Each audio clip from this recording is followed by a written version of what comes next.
Yeah. Hi అండి, అందరికీ good evening. ఇక్కడికి వచ్చిన పెద్దలకి గుడ్ ఈవినింగ్ సార్.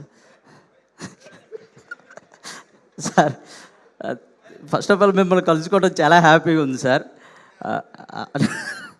నిజం సార్. బేసిక్గా అందరి తల్లిదండ్రులు నువ్వు పెద్ద అయ్యాక సాఫ్ట్వేర్ ఇంజనీర్ అవ్వాలి, పెద్ద అయ్యాక డాక్టర్ అవ్వాలి, లాయర్ అవ్వాలని పెంచుతారు. కానీ మా అమ్మ మాత్రం నువ్వు బ్రహ్మానందం గారిలాగా నలుగురు నవ్వించాలని చెప్తూ పెంచింది సార్. ఇది నిజం. మా అమ్మగారు మీకు డై హార్ట్ ఫ్యాన్ సార్. నేను అంటే చెప్పొచ్చో చెప్పకూడదు, నేను కడుపులో ఉన్నప్పుడు మొత్తం మీ సినిమాలు చూసే నవ్వుకునేదంట మా అమ్మ చెప్తూ ఉండేది. టీవీ షోస్లో కూడా చాలా షోస్లో చెప్పింది. అలాంటిది ఈరోజు మిమ్మల్ని కలిశాను, మీ ముందు నుంచున్నాను. అది చాలు సార్ మా అమ్మకి. Thank you so much. మాలాంటి చాలామందిని ఇన్స్పైర్ చేస్తున్నారు. Thank you so much. And బండ్లన్న, థ్యాంక్ యూ సో మచ్. ఈ సినిమా కోసం మీరు చాలా చేశారు. Thank you so much.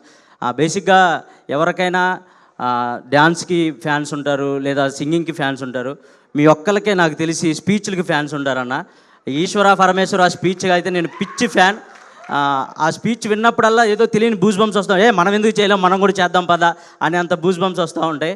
So thank you so much అన్న. అండ్ సాంప్రదాయాన్ని, సుప్పిని, శుద్ధపూసిని ఈ సినిమా గురించి చెప్పాలంటే టైటిల్కి తగ్గట్టుగానే అన్నీ అందులో ఉన్న వేరియేషన్స్ అన్నీ ఉండేలాగా రాసుకున్నాడు సుధీర్ అన్న.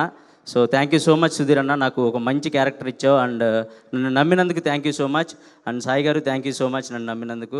అండ్ శివాజీ అన్న థ్యాంక్ యూ సో మచ్. ఇంకెంతకంటే ఏం చెప్పను నేను. లయ గారు, మీరు మళ్ళీ చెప్తున్నానండి, పర్ఫెక్ట్ కమ్బ్యాక్స్ మేడం మీకు. ఇదే సూపర్. అసలు నేను మీ ఫ్యాన్ అయిపోయాను. సూపర్ అంటే సూపర్ ఉంది. అసలు మీ క్యారెక్టరైజేషన్ కానీ మీ యాక్టింగ్ కానీ super madam. And thank you so much. Thank you. Thank you Manuel గారు. థ్యాంక్ యూ అందరికీ.